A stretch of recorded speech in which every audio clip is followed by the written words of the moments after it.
Goed, ons is nog steeds by die ewige evangelie, ons is by die eerste gedeelte van die ewige evangelie. Met ander woorde, ons by Openbaring 14 vers 6 en 7, en dit lees soos volg, en dit sê, en ek het 'n ander engel in die middel van die lug sien vlieg met die ewige evangelie, om te verkondig aan die bewoners van die aarde en aan alle nasies en stamme en tale en volke. En hy het met 'n groot stem, daar is eintlik 'n helder stem, dis 'n helder, dis hoorbare stem. Party mense praat met ons binne ons, ek kan lekker hoor. Ek kan nie altyd almal hoor nie. Jy weet, maar hierdie engel het met 'n helder stem gepraat, dis 'n hoorbare stem waarmee die engel gepraat het. Vrees God en gee hom heerlikheid, want die uur van sy oordeel het gekom. En aanbid hom wat die hemel en die aarde, die see en die waterfonteine gemaak word. So aanbid hom wat geskep het. Vir wie moet ons aanbid? Hom wat geskep het. Nee? So in die 15de hoofstuk van Romeine, in vers 4, daar sit die Gees van God, deur die apostel Paulus, die seël van goedkeuring op die hele Ou Testament. Dit lyk so, dit klink so, nee? Dit sê, want alles wat van tevore geskrywe is tot ons lering tevore geskrywe, sodat ons deur lydsaamheid en bemoediging van die skrifte hoop kan hê. So alles wat tevore geskryf is hoekom is dit geskrywe?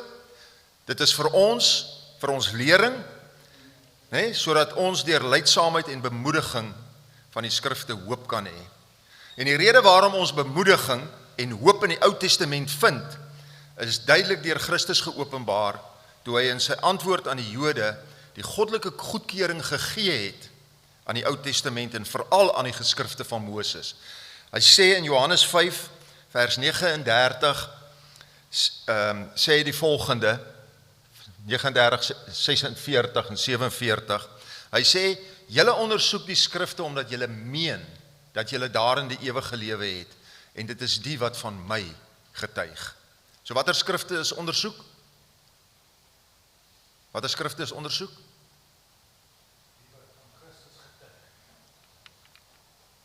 Watter getuig van hom? Presies. Watter getuig van hom? Ou Testament. Getuig van hom. Dis die Ou Testament wat van hom getuig. Ek het die boekrol, het ek eendag op 'n veiling aan Riversdal raak geloop. Okay. En is volledig, is die volledige Ou Testament. Is in Tel Aviv gedruk. Ek moes gaan kyk of dit regtig is. Jy weet, die volledige Ou Testament, en so, dis die skrifte wat van Christus getuig. Die Ou Testament, getuig van hom. Die hele Ou Testament getuig van hom. Ons kry hom reg deur, as ons die Ou Testament bestudeer, kry ons Christus reg deur die Ou Testament. Ek word daar net vir julle gewys.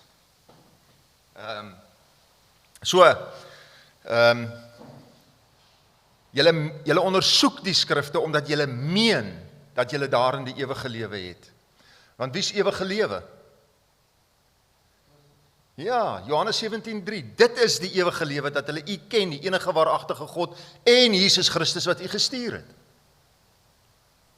Die ewige lewe bestaan daarin om Christus en die Vader te ken. Dit is wat die ewige lewe is. Johannes 5 vers 46 sê, maar as julle Moses geglo het, sou julle my geglo het, want hy het van my geskrywe. En dan vers 47, en as julle sy geskrifte nie glo nie, hoe sal julle my woorde glo? Hoe sal julle glo? As julle nie Moses glo nie, as julle die Ou Testament glo nie, hoe gaan julle my glo? Daai moderne ding van vandag wat sê Ou Testament is nie meer van toepassing nie. Maar as ons die Ou Testament glo nie, hoe gaan ons Christus glo? So ons mag bemoediging en hoop in die skrif vind, want Christus is daarin. Die gees van die Ou Testament is die gees van wie? Die gees van Christus. Ons lees in 1 Petrus 1 vers 10 en 11 die volgende: aangaande hierdie saligheid het die profete wat geprofeteer het oor die genade wat vir julle bestem is, ondersoek en nagevors. En hulle het nagespeur op watter en hoedanige tyd die gees van Christus wat in hulle was gewys het, toe hy vooruitgetuig het van die lyde wat oor Christus sou kom en die heerlikheid daarna. So Christus het oor homself geprofeteer. Christus het self sy lyding geprofeteer. Maar nie net dit nie. Die Ou Testament bevat die evangelie. Dit bevat die evangelie. Want in die volgende vers lees ons die volgende. Dit sê, en aan hulle is geopenbaar, dat hulle nie vir hulle self nie, maar vir ons die dinge bedien, wat julle nou aangekondig is deur die wat die evangelie aan julle verkondig het in die Heilige Gees wat van die hemel gestuur is. Dinge waarin die engele begeerig is om in te sien. So die profete van die Ou Testament het die evangelie verkondig. Nee? En Moses was onder hulle gewees. Hulle het dieselfde dinge verkondig wat die apostels verkondig het.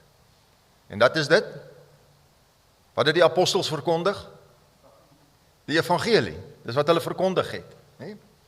En sedert die evangelie van God, aangaande sy seun wat gebore is na die vlees uit die geslag van Dawid, en na die gees van heiligheid met krag verklaar is as die seun van God deur die opstanding uit die dode, Jesus Christus, ons Here. Dan volg dit natuurlik dat die Jode noodwendig in Jesus sou glo indien hulle Moses geglo het. Is ek reg? Outomaties. As hulle Moses geglo het, dan sou hulle Christus geglo het. Met ander woorde, hulle het nie vir Moses geglo nie. Want Moses het van Christus geskryf. En dan volg dit ook, dit dat Moses geskryf het, was wat gewees? Die evangelie. Die evangelie. Alles wat Moses geskryf het, was die evangelie. Die eerste ding wat Moses onder inspirasie van die Gees van God geskryf het, was wat? Die wat? Die eerste ding wat Moses onder die inspirasie van die Gees van God geskryf het, was wat? Was die skepingsverhaal. Genesis 1. Was die skepingsverhaal. Eerste ding wat Moses geskryf het, was die skepingsverhaal. Nee? So hy skryf die skepingsverhaal vir ons.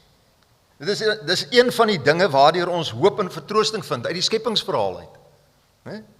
Vind ons hoop en vertroosting. Nee? Nou, hoekom vind ons hoop en vertroosting deur die skepingsverhaal? Hoekom? Wat 'n rede? Die Ou Testament bevat die wat? Die Ou Testament bevat, ek het net nog gesê, die Ou Testament bevat die wat? Die profete het geskryf oor wat? Die evangelie, so die Ou Testament bevat die evangelie. Dan volg dit natuurlik dat die skepingsverhaal bevat die wat? Evangelie. Die evangelie, bevat die evangelie. Nee? So, die verklaring van die apostel, dat die evangelie in Romeine 1 vers 16 sê, 'n krag van God is tot redding vir elkeen wat glo.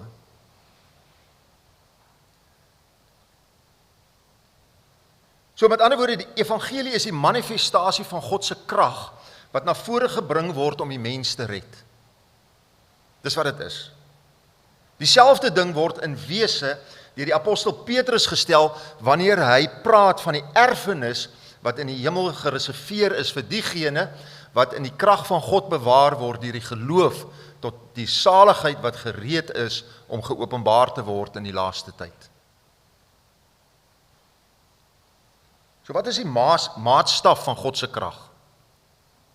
Wat is die maatstaf? Waaraan kan dit gemeet word? Ekskuus my? Waar kan dit op 'n tasbare wyse gesien word? God se krag. In die skepingswerk, nie? In die skepping. In Romeine 1 vers 20 word ons vertel dat sedert die skepping van die wêreld, die onsigbare dinge van God, selfs sy ewige krag in Godheid duidelik gesien word. Dit kan verstaan word deur die dinge wat gemaak is. So, dit is dus in die skepping dat die krag van God is om deur almal gesien te word. So moet sê, as ons in die nag uitstap en ons kyk op na die sterre, hè? Jy sien die suiderkruis, jy sien die 2 pointers, hulle skuif nooit nie. Dit bly altyd daar. Hè? Hy draai in die nag, draai hy. Maar die 2 pointers is altyd daar. En dis wonderlik, jy kan hulle gebruik, nou bepaal jy waar is suid. Weet julle dit? Weet julle dat jy waar is suid met die suiderkruis? Jy kyk op na die suiderkruis, jy vat sy been en jy vat sy lang been, jy verleng hom 3 keer, jy trek 'n loodlyn deur die pointers en waar die 2 mekaar kruis en jy trek 'n lyn reg af aarde toe is waar is suid. Hey? Nee, dis Army. Ek was in die Boy Scout gewees. Daar waar ek groot geword was daar nie so iets gewees nie. Op die platteland van die Vrystaat. Die goed soos Boy Scouts en allerhande snaaks goed gewees nie. Dit is so, ja, kyk op in die sterre. En jy verstom jou as jy opkyk na God se skepping, Nee? Dit wat hy gemaak het. Nee? So die krag van God in die lyn van verlossing is egter die evangelie. Met ander woorde, sy krag wat geopenbaar word in die skepping, is die evangelie. Is die evangelie. Verstaan? So kan Amerika was, hulle met tabernacles, het hulle, die een ou daarso het die aanbieding, of die predikant en sy vrou die aanbieding gedoen van die evangelie en die sterre. Al die sterrebeelde en die evangelie en die sterrebeelde. Want ons kyk na die sterrebeelde, eintlik het ons 'n weerstand teen die sterrebeelde as gevolg van hoe dit oorgebring word. Jy weet, die zodiac en al daai goed. En hier kom hulle en toe moet ek skielik na dit kyk met 'n totaal ander oog. En dit vertel vir jou die evangelie in elke sterrebeeld. En dit is eintlik baie pragtig en baie mooi. As jy gaan sit en jy gaan kyk daarna. Verstaan? So, dit is God se krag. Die evangelie kan ons kry in die skepping. En daarom leer die skepingswerke die evangelie. Dit word verklaar in Psalm 19. In Psalm 19 lees ons die volgende: Die hemele vertel die eer van God en die uitspansel verkondig die werk van sy hande. Die een dag stort vir die ander 'n boodskap uit en die een nag kondig vir die ander kennis aan. Daar is geen spraak en daar is geen woorde nie. Onhoorbaar is hulle stem. Hulle meetsnoer gaan uit oor die hele aarde en hulle woorde tot by die einde van die wêreld. So die idee is dit. Dit maak nie saak watter taal 'n volk praat nie. Maak glad nie saak watter taal 'n volk praat nie. Nee? Almal kan die taal van die hemele verstaan. Almal kan die evangelie in die sterre lees. Almal kan dit verstaan, nee? Hierdie boodskap kan baie duidelik gelees word, sou hulle 'n hoorbare geluid, kan baie makliker gelees word, sou hulle 'n hoorbare geluid geuiter het. Want alle mense op aarde kan nie dieselfde laat ek dit sien hierso, geartikuleerde, dis eintlik die woord wat ek soek, nee? Spraak verstaan nie, maar almal kan die eenvoudige taal van die werke van God verstaan. Verstaan? Dis net die natuur studeer. Ek sê altyd, ek werk baie met bye. Nee? As jy 'n by vat en jy gaan studeer 'n by, dan kom jy agter, kyk hierdie ding, hy moes van die begin af so gewees het. Hy moes van die begin af gewees het. Hy moes haartjies om sy lyf gehad het, wat as hy in 'n blom induik, dat die styfmeel aan hom kan vasklou. Nee? Dan moes hy van die begin af, moes hy 'n buis gehad het wat hy nektar kon opsuig. En van die begin af moes hy 'n heuningmaag gehad het waar hy dit kon stoor, daardie nektar, om dit terug te vat korf toe. En dan die styfmeel, hy kan dit nie net aan sy lyf dra, aan al die hare nie, hy vat sy pootjies en dan kam hy dit af na die agterpote, en die agterpote het 2 sakkies, elke agterpoot het 'n sakkie, en dan kam hy dit in die agterpote in. Dis hoekom as 'n by kom land by 'n korf, en jy sien hy geel op hulle agterpootjies, hulle het al daai styfmeel wat in hulle hare vasgesit het, hulle afgekam, en dit moes van die begin af so gewees het. God het hulle so gemaak. Dit is wonderlik. En dan gaan kyk jy na die struktuur van 'n byekorf, is van die sterkste strukture wat daar is die heksogram waarin hulle die heuning stoor. Eiertjies lê, en as die eiertjies uitbroei, en dan stoor hulle die heuning daarin, seël die heuning, wanneer die heuning ryp is. Hulle maak nog die heuning ryp ook. Onttrek die vog uit die heuning uit. Wonderlik. Om dit te bestudeer. Weet? Dit is van die begin af daar gewees het. Hulle sou confused gewees het. Ek meen, as hulle die verkeerde dans uitvoer oor waar daar blomme is, waar daar 'n weiveld is, dan gaan die hele korf confused wees. Jy weet nie waar ons moet heen gaan nie. Wat nou? Weet? God het van die begin af so gemaak.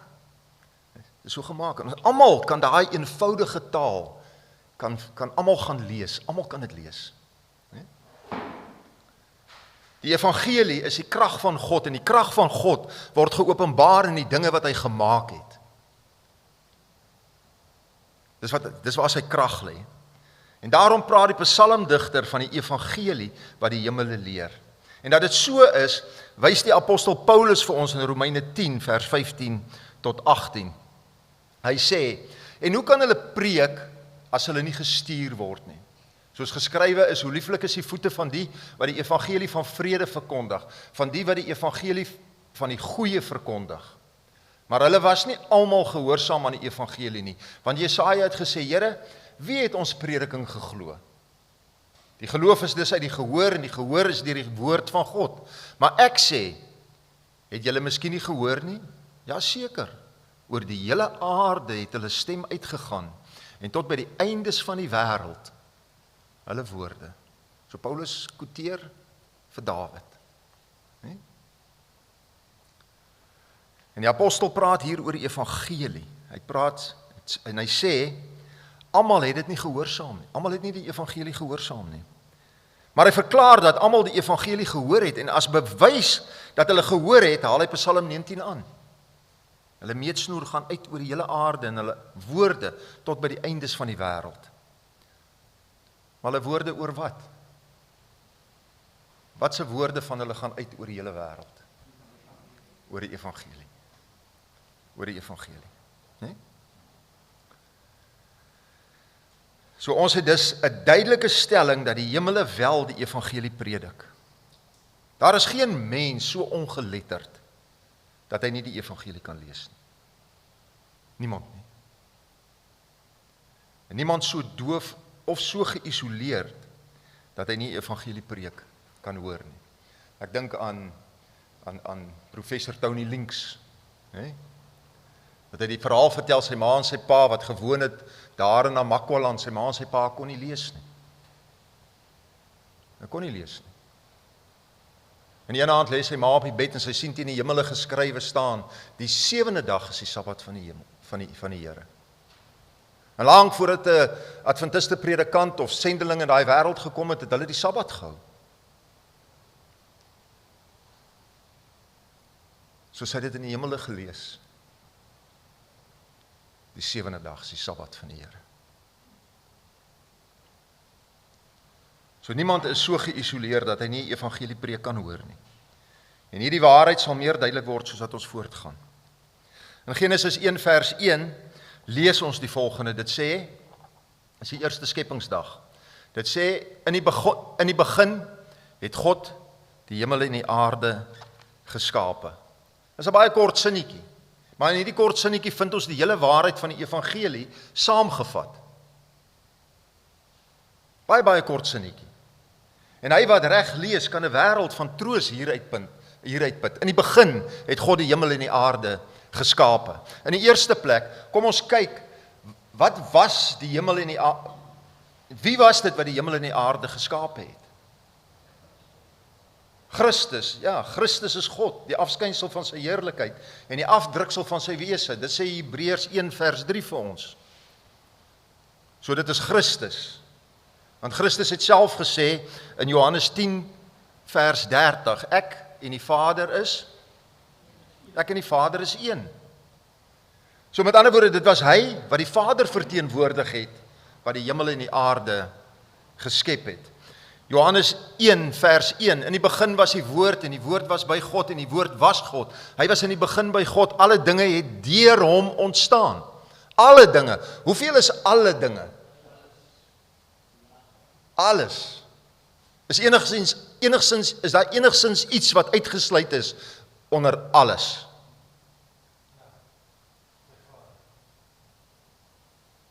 Maar sy Vader het nie ontstaan nie. Nee, ek vra, alle dinge het deur hom ontstaan, maar sy Vader het nie ontstaan nie, want hy het nie begin nie. Is dan so, alle dinge het deur hom ontstaan, alle dinge. Daar's nie 'n ding wat nie ontstaan het, wat nie deur Christus ontstaan het nie. En weer lees ons van Christus in Kolossense 1 vers 16, want in hom is alle dinge geskape wat in die hemel en op die aarde is, wat sienlik en onsienlik is, trone sowel as heerskappye en owerhede en magte. Alle dinge is deur hom en tot hom geskape. Hy is voor alle dinge en in hom hou alle dinge stand. So Christus het alles geskape. Die Vader self spreek die Seun aan as God die Skepper. In die eerste hoofstuk van die Hebreërs sê God die volgende. Hy sê, U is my Seun, vandag het ek U genereer. En vers 8, maar van die Seun, U troon, o God, is tot in alle ewigheid. Die scepter van U koninkryk is 'n regverdige scepter. En hy het ook van die Seun gesê in vers 10.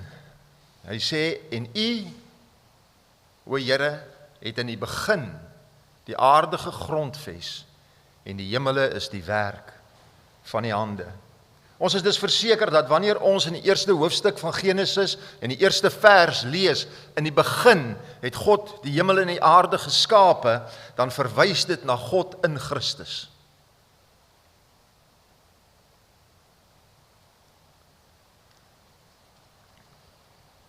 Skepende krag is die onderskeidende kenmerk van Godheid. Dis net God wat dit kan doen. Ek kan niks skep nie. Ons kan nie spreek en dit is nie. Ons kan dit nie doen nie. Die Gees van die Here deur die profeet Jeremia beskryf die ydelheid van afgode en dan gaan dit voort, dit sê, maar die Here is waarlik God. Hy is die lewende God en 'n ewige koning. Vir sy toorn beef die aarde en die nasies kan sy grimmigheid nie verdra nie. So moet julle vir hulle sê, die gode wat die hemel en die aarde nie gemaak het, sal vergaan van die aarde af en onder hierdie hemel uit.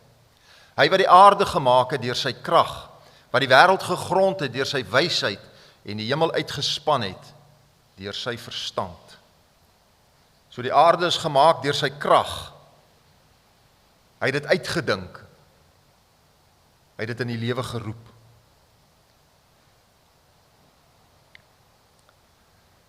Nou sê die Bybel vir ons, dat Christus is die krag van God. Christus is die krag en die wysheid van God. So ons vind dat Christus onafskeidbaar verbind is met die skepping as die skepper. Slegs wanneer ons Christus as die skepper erken en aanbid, erken ons sy goddelikheid. Christus is verlosser op grond van sy krag as skepper. Daarom is hy ons verlosser. Ons lees in Kolossense, dit sê, in wie ons die verlossing het deur sy bloed, naamlik die vergifnis van sondes, omdat in hom alle dinge geskape is wat in die hemel en op aarde is, wat sienlik en onsienlik is, trone sowel as heerskappye en owerhede en magte. Alle dinge is deur hom en tot hom geskape. So dit beteken eenvoudig dat verlossingskrag en skepende krag dieselfde mag en dieselfde krag is. Selfde krag. So, om te kan verlos, is om te kan skep. En dit word aangetoon in die verklaring van die apostel Paulus, dat die evangelie die krag van God is. Want ek skaam my nie oor die evangelie van Christus nie, want dit is 'n krag van God tot redding vir elkeen wat glo. En hierdie stelling word onmiddellik gevolg deur 'n ander wat sê dat die krag van God deur middel van die dinge wat gemaak is, gesien kan word. Met ander woorde vers 20, want sy onsigbare dinge kan van die skepping van die wêreld af in sy werke duidelik verstaan en duidelik gesien word, naamlik sy ewige krag en goddelikheid, sodat hulle geen verontskuldiging het nie. So wanneer ons die skepingswerke in ag neem en dink aan die krag wat in hulle gemanifesteer is om hulle daar te stel, dan kan ons aan die krag dink wat verlossing nodig het om dit daar te stel, want dit is dieselfde krag. So verlossing is skepping. Verlossing is dieselfde krag wat in die begin gebruik is om die wêreld en alles wat daarin is te skep. Dieselfde krag wat nodig is om mense en die aarde te red van die vloek van sonde. Presies dieselfde krag. En die Bybel is baie duidelik op hierdie punt. Die psalmdigter sê vir ons in Psalm 51 vers 12, skep vir my 'n rein hart, o God. Skep vir my 'n rein hart. En gee opnuut in die binneste van my 'n vaste gees. Skep vir my 'n rein hart. Die apostel sê in 2 Korintiërs 5 vers 17, daarom as iemand in Christus is hy 'n nuwe skepsel. Die ou dinge het verbygegaan, kyk, dit het alles nuut geword. Of dis 'n nuwe skepping, né? En ons lees in Efesiërs 2 vers 8 tot 10, want uit genade is julle gered deur die geloof. En dit is nie uit julle self nie, dis 'n gawe van God. Nie uit die werke nie, sodat niemand mag roem nie, want ons is sy maaksel, ons is sy skepping. Geskape in Christus Jesus tot goeie werke, wat God voorberei het, sodat ons daarin kan wandel. So in vergelyking met God, is die mens niks en nietigheid. Ons is niks en nietigheid in vergelyking met God. En dit leer ook vir ons dat in die mens is daar hoeveel goed. Hoeveel goed is in die mens? Absoluut niks. Niks. Nou wat is niks? Wat is dit? Wat is niks? My oupa het gesê, weet, dis 'n hoed, waarvan die bol weg, wat nie 'n bol het nie, waarvan die rand weg is. Kan ek weer sê? My oupa het gesê, dis 'n hoed, wat nie 'n bol het nie, waarvan die rand weg is. Dis niks. Dis niks. So jy het nie 'n hoed nie. Dis niks. Dit sê, daar is niks goeds in ons nie. Nee.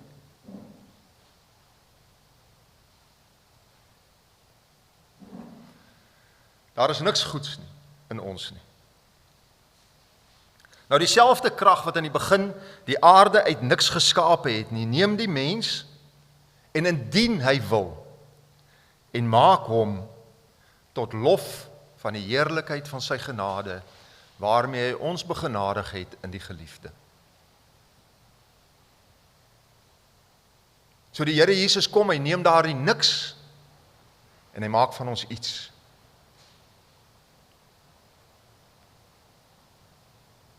Dis wat hy vir ons doen. So hy herskep ons van niks tot iets. So nou dat ons gesien het dat Christus die woord, die skepper van alle dinge is, en dat hy deur sy skepende krag verlos, kom ons leer wat die Bybel sê oor hoe hy geskep het. En hier is die antwoord in Psalm 33 vers 6, 7, 8 en 9. Dit sê, deur die woord van die Here is die hemele en deur die gees van sy mond, is die hemele gemaak, en deur die gees van sy mond hulle hele leer. Hy versamel die waters van die see soos 'n hoop. Hy bære die wêreldvloede weg in skatkamers. Laat die hele aarde vir die Here vrees. Laat al die bewoners van die wêreld vir hom bedig wees. Want hy het gespreek en dit was. Hy het gebied en dit staan. So, hoe het hy geskep? Dood eenvoudig deur te spreek. Jy te spreek. So eenvoudig. So eenvoudig. Hy het net gespreek, né? Baie eenvoudig. Hebreërs 11 vers 3 sê vir ons, deur die geloof verstaan ons dat die wêreld deur die woord van God toeberei is, sodat die dinge wat gesien word nie ontstaan het uit sienlike dinge nie. Sodat ontstaan uit niks uit. God het gespreek. En in daardie woord wat hy gespreek het, was die ding self gewees. Wonder. Dis 'n wonder, né? So deur geloof is die wêrelde gemaak. Deur geloof. Geloof gee kennis. Dit is sy spesiale werk. Kennis verkry deur geloof is nie vaag en onseker nie, maar is die mees absolute sekerheid van enige kennis. Trouwens, daar is geen ware kennis wat nie uit geloof voortspruit nie. Kennis wat kom op enige ander manier is spekulasie. As dit nie uit geloof kom nie, dan is dit spekulasie. So die ongelowige siel beskou geloof as dwaasheid. Maar die getroue siel weet dat die geloof daarvoor 'n vaste fondament maak. Geloof maak daardie fondament. Wie glo, mag weet. Ons moet God glo.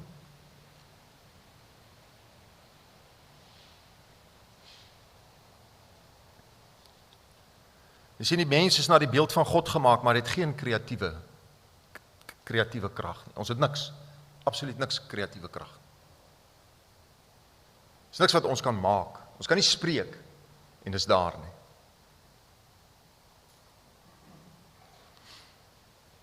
Maar wanneer God spreek, is die ding wat hy spreek in sy woorde. Dis in daai asem wat dit gebeur wanneer hy spreek. En dit wat die woord beskryf, bestaan in lewende vorm in daardie selfde woord. So die woord, of dit word aangedui deur die woorde van die apostel Paulus aangaande God, dat hy noem die dinge wat nie is asof hulle bestaan. Asof hulle bestaan. Dit is 'n eienskap van goddelikheid alleen. Indien 'n man iets noem wat nie is nie, asof dit is dit 'n leuen. So praat nie die waarheid dan nie. God doen dit, en die Bybel sê vir ons, God kan nie lieg nie. Daarom bestaan die ding wat hy spreek, bestaan. Dadelik. En dis bloot omdat dat wanneer hy 'n ding by die naam roep, of sê dat 'n ding sal wees, dan bestaan dit reeds, alhoewel dit nie gesien kan word nie. Want daardie ding is in sy woord.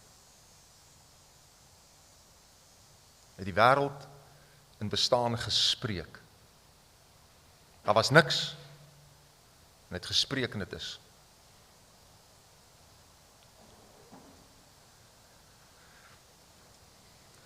So kom ons kyk na die stewige fondament wat aan die gelowige gegee word, wat dit alles weet en glo dat alle dinge deur die woord van God geskep is, en dat wanneer God die ding spreek, daardie ding wat genoem word, vol lewe bestaan. Die psalmdigter sê die volgende in Psalm 85 vers 9. Dit sê, ek wil hoor wat God die Here spreek. Ja, hy spreek vrede vir sy volk en vir sy gunsgenote. So hy spreek vrede deur die goddelike woord. Efesiërs 2 vers 14 sê, want hy is ons vrede. Hy is ons vrede. In Psalm 119, 165 sê, die wat u wet lief het, het groot vrede. En vir hulle is daar geen struikelblokke nie. En weer lees ons in Jesaja 48 vers 18. Ag, as jy maar na my gebooie geluister het, dan sou jou vrede gewees het soos 'n rivier en jou geregtigheid soos die golwe van die see. En dan moet dit wees dat God geregtigheid spreek wanneer hy vrede spreek. So, wanneer ons lees in Romeine 3, maar nou is die geregtigheid van God geopenbaar sonder die wet, terwyl die wet en die profete daarvan getuig, die geregtigheid naamlik van God deur die geloof in Jesus Christus vir almal en oor almal wat glo, want daar is geen onderskeid nie, want almal het gesondig en ontbreek hulle aan die heerlikheid van God, en hulle word deur sy genade sonder verdienste geregverdig deur die verlossing wat in Christus Jesus is. Hom het God voorgestel in sy bloed as 'n versoening deur die geloof, om sy geregtigheid te bewys deurdat hy die sondes ongestraf laat bly het, wat tevore gedoen is onder die verdraagsaamheid van God, om sy geregtigheid te toon in die teenwoordige tyd, sodat hy self regverdig kan wees en regverdig maak wie uit die geloof in Jesus is. So ons word regverdig verklaar, want in ons is wat? Hoeveel geregtigheid is in ons? Geen geregtigheid is in ons nie. Ons het geen geregtigheid. Daar is niemand wat goed doen nie. Ja, daar is selfs nie een, niemand. So ons het niks in onsself wat ons geregtig maak nie. En sien,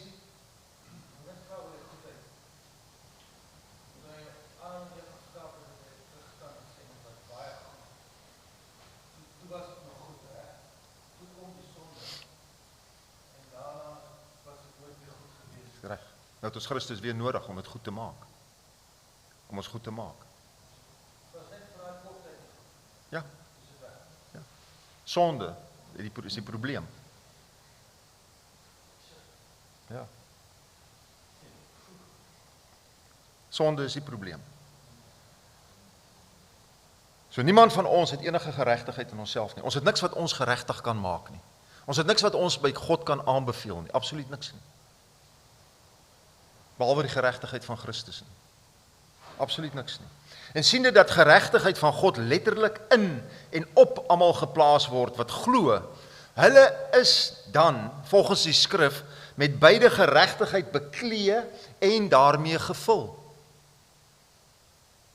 So dis die geregtigheid van Christus in ons, geklee in sy geregtigheid, ons het sy kleed van geregtigheid om ons.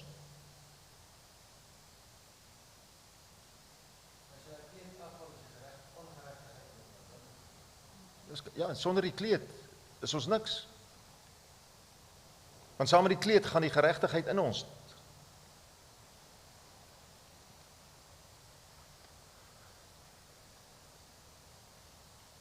Trouwens, hulle word dan die geregtigheid van God in Christus. En hoe is dit bereik? Hoe is dit bereik? God praat dus met die sondaar wat niks is nie en wat niks het nie en hy sê jy is regverdig. Jy is regverdig. En dadelik hou daardie gelowige sondaar op om 'n sondaar te wees. Dadelik. Jy is geregverdig.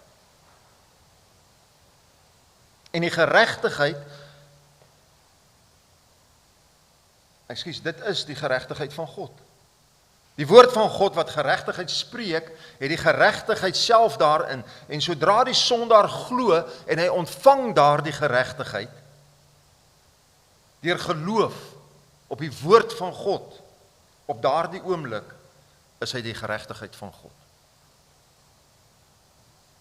Reg, nee? Ja. Die geregtigheid van God.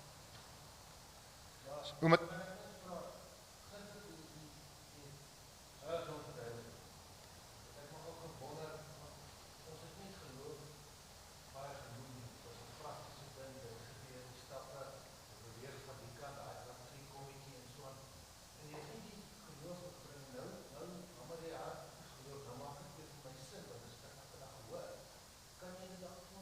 by mekaar bring. Ek gaan terugkom na heeltemal reg. Ek gaan terugkom hierna toe. So, geen net kans. Kom ek terug soontoe. So met ander woorde is daardie oomblik is hy die geregtigheid van God in sy hart. En aangesien uit die hart die oorspronge van die lewe is, volg dit dat die nuwe lewe dus in hom begin het. 'n Nuwe lewe het begin. Nee? Jy's geregtig verklaar en jy's heilig verklaar.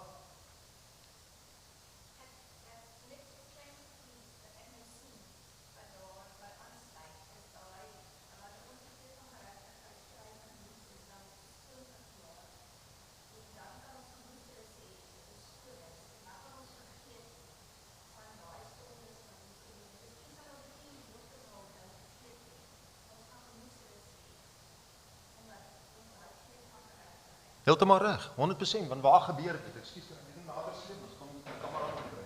Terwyl ons nou die gesprek nou daar rondom voer.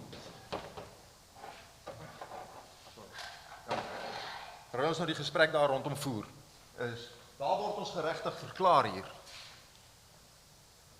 Waar word ons geregtig verklaar? Dis God deur ons sê. Nee, ek vra die vraag, ek meen kom ons gesels hieroor nou. Ons het ons nou die vraag, so waar word ek geregtig verklaar in hierdie stelsel? So ek bring my lam stel Christus voor, met ander woorde, ek moet geloof hê in die verlosser, wanneer ek my lam bring, om skoongemaak te word van sonde. So waar in die stelsel word ek geregtig verklaar dan? Mense wil dink, die oomblik wanneer die sonde van jou af getransfereer word, op wat ook al medium, van die kommetjies, die virus, die kantes, as jy lopies weet, maar is uit my, so, ek is sondeloos, dan ek sit nou, daar is dan geregtig. Okay, so met ander woorde, geregtigheid vind die plaas, hier word ek geregtig verklaar. Dis my vermoede, ek weet nie, dis wat ek dink. Nee, jy is 100% reg. Hier word ek geregtig verklaar, want sonde is weg. En wanneer sonde weg is ek geregtig. Met ander woorde, God, ek is nou geklee in Christus se geregtigheid. Ek is hier word geregtig verklaar. Waar word ek heilig verklaar?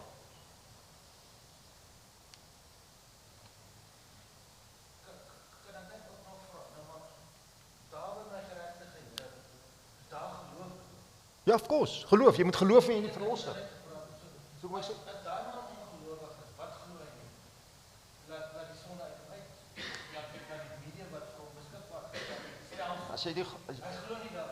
Hy glo nie dis moontlik dat sy sonde na die lam toe gaan. soveel mense bewandel vandag die planeet wat nie glo dat Christus die vermoë het om hulle te vergewe en hulle lewens te verander nie. Ja, is nie 100%, maar dit is presies. Ongelowigheid is dat jy nie glo in die proses. Dis reg. Soos ons gesê met die bloedbek. Ja. Die weg wat hy daar gestap. Ja. So ek word geregtig hier verklaar. Waar word ek heilig verklaar?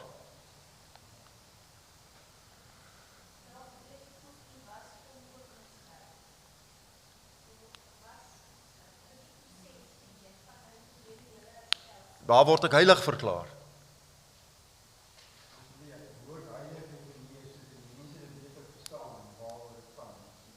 Heilig beteken ek het nie sonde nie.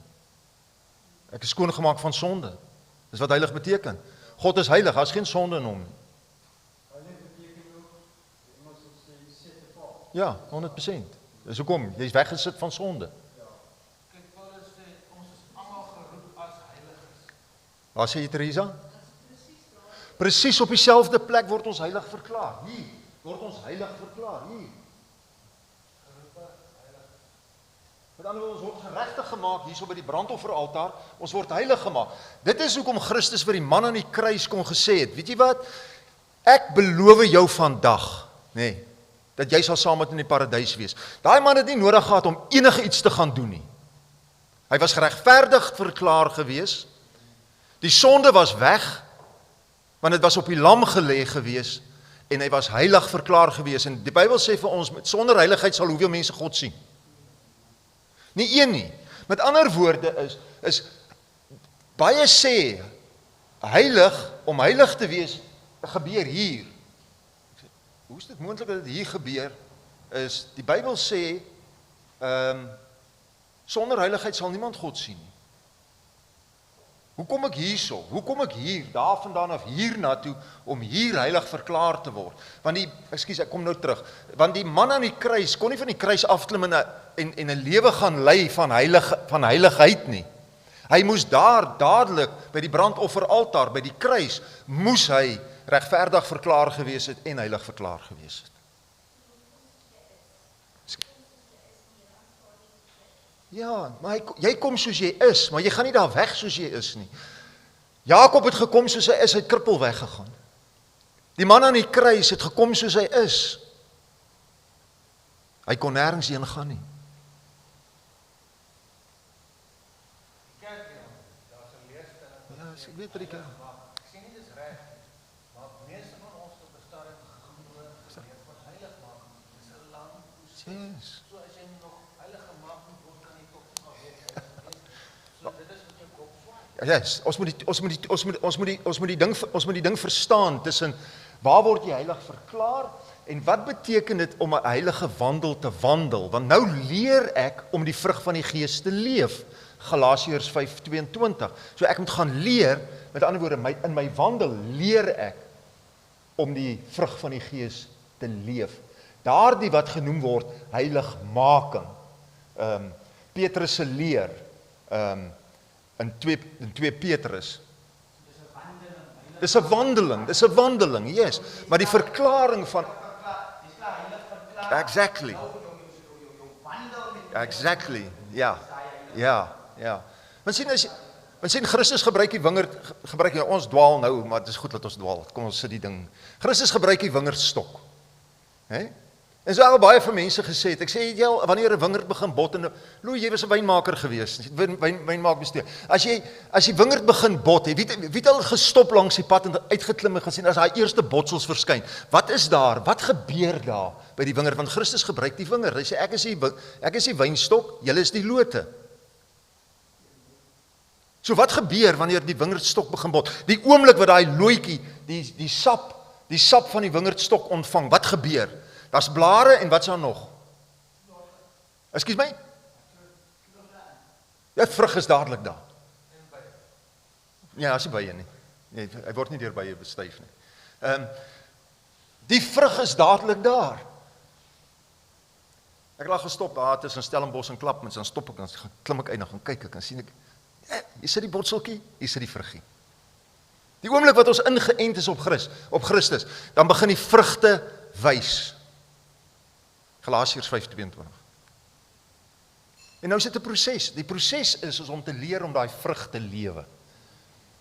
Dis die proses. Maar ek is heilig verklaar hier. Maar heilig verklaar, dat my dink aan die rein verklaar. Ja, is rein. Wat God gesê het vir die bloed wat gesak het. Yes. Wat ek rein verklaar. Jy daai of jy rein of onrein is gaan oor wat God sê dan. God sê jy is heilig, is jy heilig. Yes. Sê proses jy, as God sê jy is rein, is jy rein. So, jy kan nie dit verwys na iets anders. Dit is 100%, heeltemal reg. Yes. Dis hoekom ek sê, wanneer sonde van jou verwyder is, jy's geklee in die geregtigheid van Christus, jy word heilig verklaar. En nou moet jy 'n pad stap. En dit is die leer om die vrug van die Gees te leef. Jy moet dit leef. Dis die proses. Dit is hoekom hulle sê, ja, maar ek meen heiligmaking is 'n proses van 'n leeftyd. Ons verstaan nie lekker wat daar geskryf staan nie. Ekskuus, ek praat maar, Teresa. Net ter aanleiding van die vrug op die lood. Daai vrug begin so klein Reg. en hy's nog nie 'n vrug onteed nie. Ja. En jy moet hom die hele tyd beskerm teen die wind en die weer en die voëls en die liefwat. En net so is dit met ons ook. Reg, 100%. Ontwikkel met die beskerming van jou medegelowiges, lede en alles. So ons kan nie net daar's vrug en ek moet uitdeel. Nee. Ja, dis hoekom ek sê, dis die leer van daai proses om daai vrug te leef. Dis wat dit is. Lydia?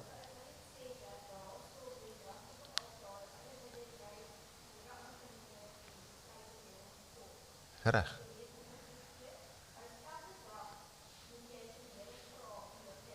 Reg, dis daai gedeelte. Daar. Reg. Dis reg, daai gedeelte. Die heilige lewe. Verstaan? Maar wat ek by julle wil laat is die proses. Geregtigheid en heilig is dieselfde ding en albei vind plaas by die brandofferaltaar. Wanneer ek my lewe vir Christus gee, word ek geregverdig en ek word geheilig. Sonde is weg, want as daar nie sonde is nie, is ek geregtig en dan is ek heilig. Dis wat die verskil is. Die probleem is ons wil regverdiging daar sit, ons wil heiligmaking hier sit. En dit pas nie hier nie, want ek kan nie hier kom sonder om heilig te wees nie. Hoe kom ek in die hemel sonder om heilig te wees? Hierdie stel die hemel voor. Hoe kom ek daar? Want sonder heiligheid sal niemand God sien nie. Jy het nie gister gesê om bepaal geregtigheid is heerlikheid. Dis reg. Maar hier is geregtigheid, heiligheid. Ja, is nog steeds heerlikheid. Dis God se heiligheid. God se heiligheid is sy heerlikheid. Ekskuus my? Kom ons heerlikheid in verstaan nie in. Ja, maar daai is heerlikheid. Ek is heilig verklaar. Ek is geregtig. Ja, is reg. Begin my heerlikheid. Ja. Jy begin die wandel. Die vrug is daar. Die vrug moet net ontwikkel. Dis 'n goeie een daai wat jy gesê het. Dankie. Thanks. So. Ek hoop dit is 'n bietjie duideliker. Hè? Dieselfde woord wat die aarde geskep het, handhaaf dit ook. Dieselfde woord. En daar is dieselfde woord wat die aarde geskep het, handhaaf ook my geregtigheid en my heiligheid. So, ons haal weer die woorde aangaande Christus in 1 Kolossense 1 vers 16. Dit sê, want in hom is alle dinge geskape wat in die hemele en op aarde is, wat sienlik en onsienlik is. Trone sowel as heerskappye en owerhede en magte. Alle dinge is deur hom en tot hom geskape. Hy is voor alle dinge en in hom hou alle dinge stand. So om te bestaan beteken om by mekaar te hou. Dis om te bestaan.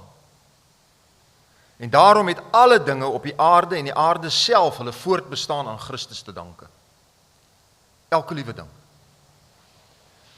So het Paulus op Maarsheuwel die volgende verklaar. Hy sê, want in hom lewe ons, beweeg ons en is ons. In hom. Met ander woorde, hierdie handhawing is deur sy woord. En dit sê vir ons in Hebreërs 1 vers 1, nadat God baie keer en op baie maniere in die oudheid gespreek het tot die vaders deur die profete, het hy in hierdie laaste dae tot ons gespreek deur die seun, wat hy as erfgenaam van wat aangestel het? Van alles aangestel het. Hy is die erfgenaam van alles. Hoeveel is alles? Dit is alles. Ja, alles, dis alles. Hy is die erfgenaam van alles. Weet? Christus erf nie net 'n sekere deeltjie nie, hy erf alles. Ja, met deur wie hy ook die wêrelde gemaak het. Hy wat die afskynsel is van sy heerlikheid en die afdruksel van sy wese en alle dinge dra deur die woord van sy krag, nadat hy deur homself die reiniging van ons sondes bewerk het gaan sit aan die regterhand van die majesteit in die hoogte. So Christus is daardie goddelike woord. Hy is die gesproke woord en so aangesien alle dinge in hom bestaan, word alle dinge deur sy kragtige woord onderhou. Petrus skryf in 2 Petrus 3 vers 5, hy sê, want moetswillig vergeet hulle dat daar van lankal af hemele was en 'n aarde wat uit water en deur water ontstaan het deur die woord van God, waardeur die toenmalige wêreld met water oorstroom is en vergaan het. Maar die teenswoordige hemele en die aarde is deur dieselfde woord as 'n skat weggelê en word vir die vuur bewaar teen die dag van die oordeel en die verderf van die goddelose mense. So dieselfde woord wat die aarde gemaak het, deur die onttrekking van sy beskerming, het die vloed gekom. Is dit erg? Is dit erg? O, okay. Deur die onttrekking van sy beskerming. En daardeur het die vloed gekom. Maar daardie selfde woord het die aarde weer uit die water voortgebring. En daardie selfde woord hou dit nog steeds in stand. Daardie woord moet dus inderdaad 'n aansienlike woord wees. Om te kan spreek, en dit is. Met ander woorde, dit is soos 'n fondasie van 'n ding. Want die fondasie is meer as die ding wat op hom gebou is.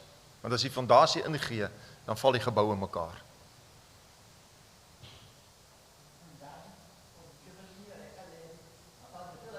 Dis reg, dis wat ek mos sê, Philip. Gebou val in mekaar as die fondasie nie reg is nie. Hè? En daardie woord van God wat tot in ewigheid bly, dis 1 Petrus 1 vers 23.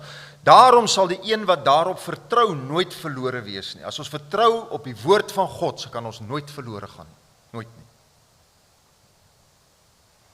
Maar daar sal 'n tyd kom wanneer die aarde waggel geheel en al soos 'n dronkaard en swaai heen en weer soos 'n naghit.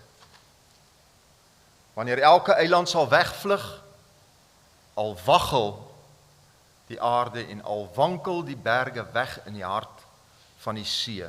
Selfs gedurende daardie aaklige tyd, dan kan die Christen sê, God is vir my 'n toevlug en 'n sterkte. As hulp in benoudhede is hy in 'n hoë mate beproef. Nee? Jesus sê in Matteus 7 vers 24 of vanaf daarvan af, hy sê, elkeen dan wat na hierdie woorde van my luister en dit doen. So dis nie net hoor nie. Dit is doen. Daar word verwag dat ons iets moet doen, né? Hom sal ek vergelyk met 'n verstandige man wat sy huis op die rots gebou het. En die reën het geval en die waterstrome het gekom en die winde het gewaai en teen daardie huis aangestorm. En dit het nie geval nie, want sy fondament was waar? Op die rots. Dit het bly staan. En elkeen wat na hierdie woorde van my luister en dit nie doen nie, sal vergelyk word met 'n dwaase man wat sy huis op die sand gebou het. Die reën het geval en die waterstroom het gekom en die winde het gewaai en teen daardie huis aangestorm en dit het geval en sy val was groot gewees. Deesdae sien jy nogal baie huise val. Jy sien baie huise deur stormwaters weggevoer word deesdae. Jy sit televisie aan, kyk jy nuus, dan sien jy daar in daai deel van die wêreld, daar gaan 'n huis. Of jy sit televisieskerm en sien 'n ander deel van die wêreld, 'n storm, daar gaan die huis. Nee? Ja, daar gaan 'n huis. So daai huis was op sand gebou gewees. Daar gaan 'n huis. Kan weg. Die huis staan nie op die rots, staan nie op die rots geanker nie, né? Die waterstroom het gekom. Christus is rots, né?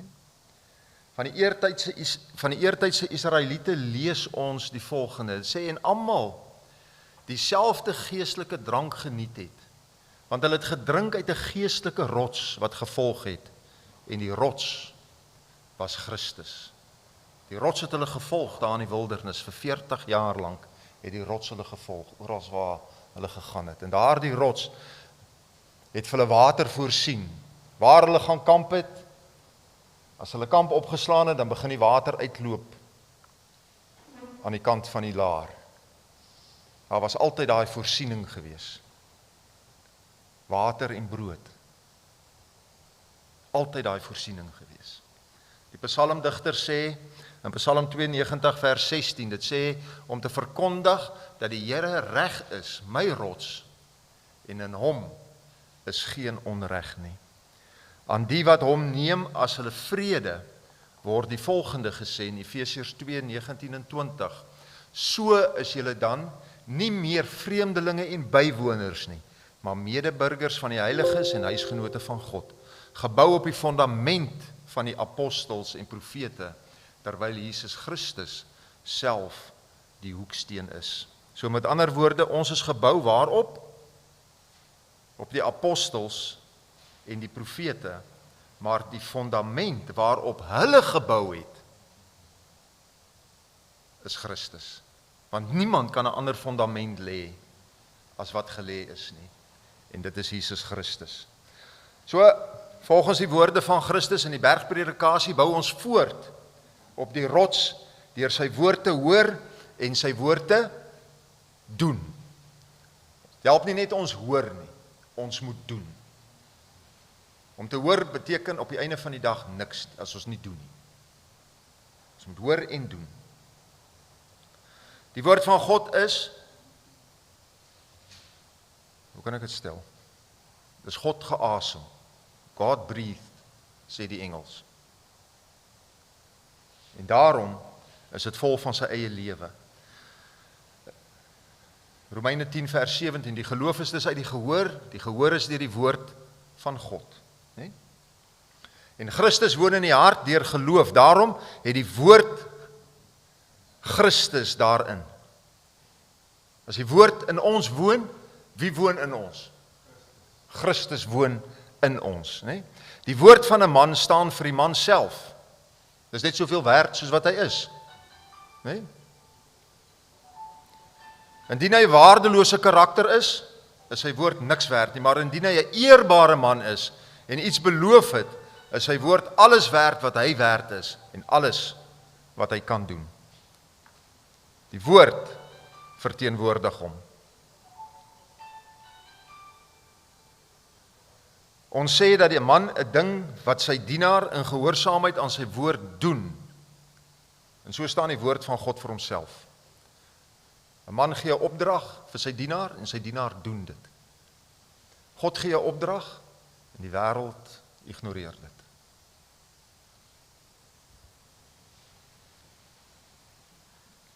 So alles wat God werd is sy woord werd.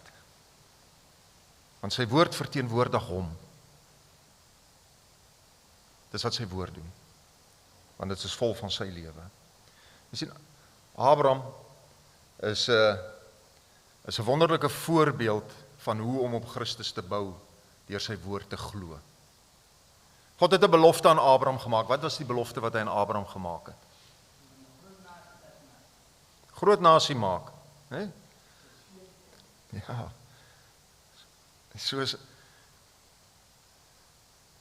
Soos al die beloftes, né, wat God maak, né? Alles. God maak die belofte aan Abraham. En elke belofte wat God gemaak het, waar was dit gewees? Was in Christus gewees. Elke belofte was in Christus gewees.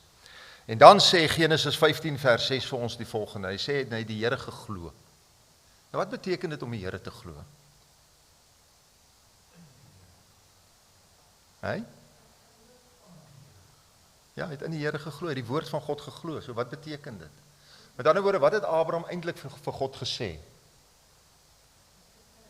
Ek vertrou jou, amen. Hy het vir God sê, amen. Ek glo die woord wat U my gegee het. En dis om gereken tot geregtigheid.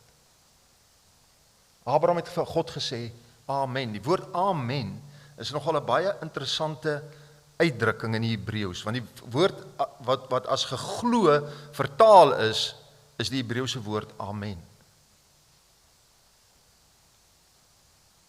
So neem God op sy woord.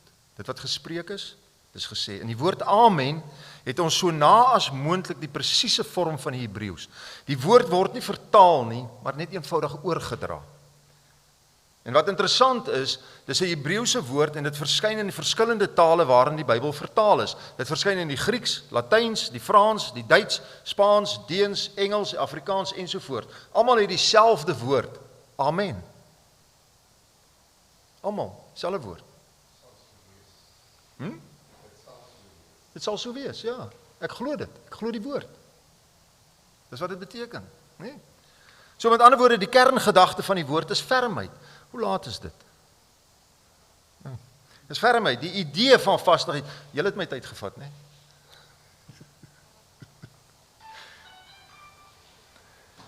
Dis fermheid, die idee van vastigheid en stabiliteit is daaraan geheg.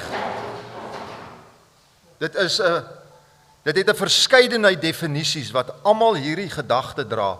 Kan ek vra, sit asseblief die fone af. Asseblief.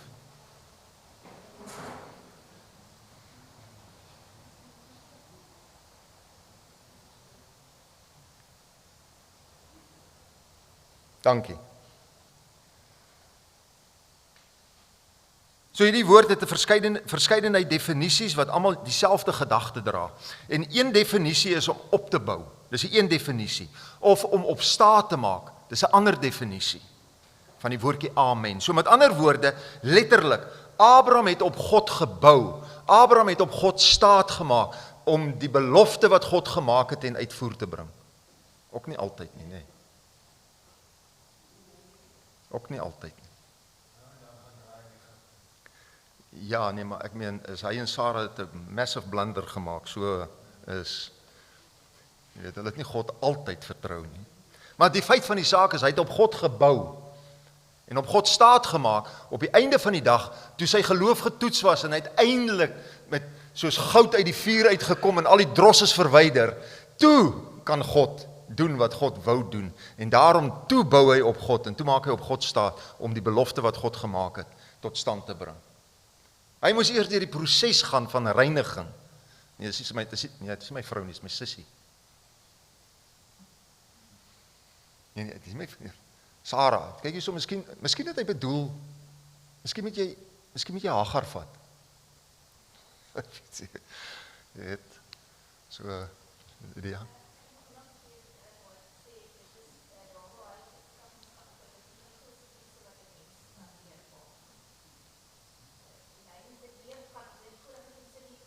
Is reg. Ja. Ja, so God moet hom oor dieselfde grond gevat het, totdat hy geleer het. Jy weet, Isak maak dieselfde fout, maar God het nie nodig gehad om hom tweede keer oor dieselfde grond te vat nie. Isak het onmiddellik besef wat hy doen. Dis die verskil tussen pa en seun. Jy weet, maar Abraham is oor dieselfde grond gevat word, dit is hoekom dit 2 keer. Voordat dit hom deurgedring het, kyk jy so, is God is in staat om na my om te sien. En sy probleem was ongeloof geweest, so God moes hom sy geloof toets tot op die einde, sodat hy as goud tevoorskyn kom. En dit geld vir almal van ons, op die einde van die dag, gaan ons almal deur die proses. Die proses verskil net.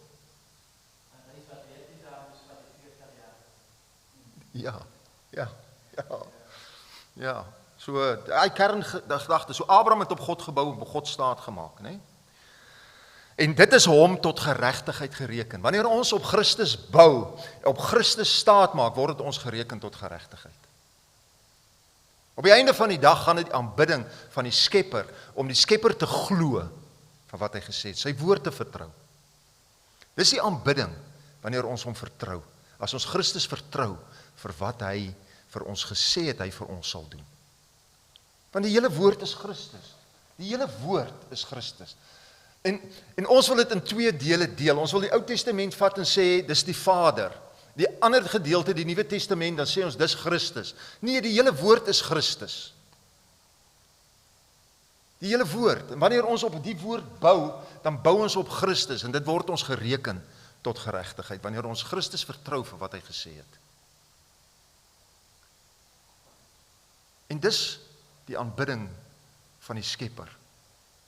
Aanbid hom wat alles gemaak het. Christus het alles gemaak. Aanbid hom, want hy het alles gemaak. Hoe aanbid ons hom? Deur sy woord te vertrou.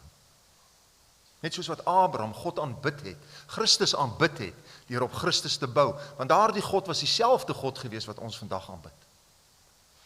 Jesus Christus. Kom ons sluit af. In gebed.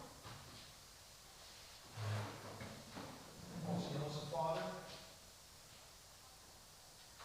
ons dank U vanmôre dat ons opnuut kan leer dat in die skepingsverhaal is die evangelie. Christus is die evangelie, Christus is die skepper. Dank U dat ons vanmôre opnuut daarna aanbid. Ons dank U dat U hierdie dinge aan ons openbaar. Ons eenvoudige mense.